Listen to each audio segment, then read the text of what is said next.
Terrell Owens posted on his website a poll asking people how many touchdowns will he score against the Eagles on Christmas.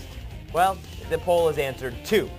That has nothing to do with this, though. This is the NFC standings, the NFC East standings, and the Cowboys are at the top. But look at the right column there. Just 2 and 3 against the rest of the NFC East. If the Eagles go into Dallas and beat the Cowboys, a great shot to win the division. Hey, how are you? Jason Horowitz alongside NFL.com's Pat Kerwin with you on the VSiN NFL Preview exclusively here on CBS Sportsline. And Pat, you know, the reason T.O. would get 2 touchdowns is because Tony Romo throws him the football a lot. Let's take a look at Tony Romo and Jeff Garcia here because those are the 2 catalysts for this offense. Garcia, since taking over, has played tremendously. 9 touchdowns, 1 pick. Romo has started to struggle a little bit, although had found his stride last week against Atlanta.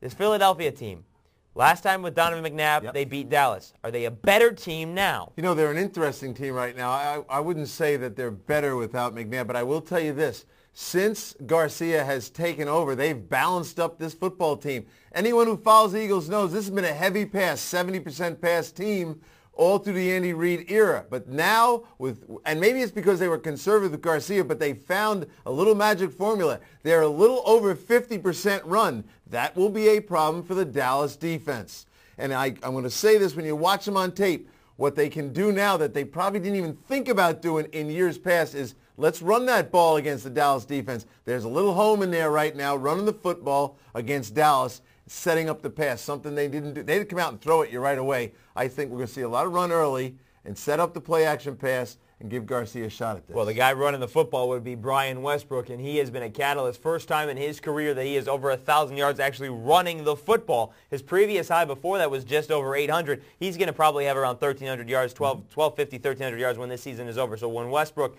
takes a look at the end of the season, it'll clearly be, he will be the Eagles' MVP right now because he has kept going when Garcia has come through. Take a look at the defense, though, because this is the key here. You mentioned the Dallas defense. Rushing against the run, they're very good. The question here is with the Eagles' defense because they're not very good. And the reason the Giants didn't have that many yards running the football last week was because they got away from rushing the football and put the ball in the hands of Eli Manning. I don't think Dallas will do that, do you? No, I think what's going to happen is, you know, Jim Johnson, he'd love to play with a small lead, the defensive coordinator of Philadelphia. He'd love to play with a small lead and get you into pass mode because then he'll fire zone blitz you. And for a guy like Tony Romo, that'll be a struggle and a challenge. I think he's going to blitz the running game too. And I'll tell you, when I look at the Philadelphia defense, it's their ends. They're undersized players. They're more pass rush types. It provides opportunity to have the off-tackle running game. This would be a big style offense for Marion Barber to run. You'd like to get that power game going, and he's done a very nice job. He needs to get the ball more. But I think Jim Johnson will not sit back and get punched in the mouth letting that happen. He'll try to corner blitz. And a lot of times we think of those blitzes as things you do against the pass. But he's got a scheme that will help set it up against the run and basically tease Romo into wanting to throw the ball. Show him full-blown run defensive looks, blitz into the run, and say, come on, Romo, throw the ball. Maybe he'll get T.O. crossing the middle. Maybe Brian Dawkins will be waiting for him. Hope he doesn't frustrate him because he'll knock him out. Brian Dawkins had a heck of a game last week against the New York Giants. 2 forced fumbles, an interception, 12 tackles. He had himself a heck of a game. Terrell Owens has said he's going to get 2 touchdowns. He didn't have that against the Eagles back in Philadelphia. In fact, he was pretty much a non-factor for most of the game. Have you noticed in the NFL when you start talking, bad things happen to you? Shut your mouth and play the game. All right. He hasn't shut his mouth this week. It's Christmas Day.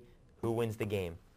I like the Philadelphia Eagles to win this football game. I picked them to win the division back in August, so I'm going to stick with him here. Stick with your guns. I like that. Terrell Buckhalter, who we have not mentioned, is another guy who's been blended right nicely into this offense. So I say Philadelphia goes in there. I'm with Jason. High-scoring game. I think there'll be times Garcia will frustrate us, but I think at the end of the day, they're going to win a nice football game and entangle themselves in the lead in the NFC. I agree with you about that. I think Garcia will be more calm than Tony Romo on this big stage, and I think the Eagles are going to come out of the NFC East as the division champs and get a home field game, a game at home in the first round of the playoffs. I'm with you, Jay. All right, we're together on this. It's the Monday Nighter. It's on Christmas. We want to wish you the best of holidays for this game and more on this game or any other in Week 16. Be sure to stay right here with CBS Sportsline. For Pat Kerwin, I'm Jason Horowitz. We're in agreement here. Let's see if you are as well. We'll see how it turns out. Take care.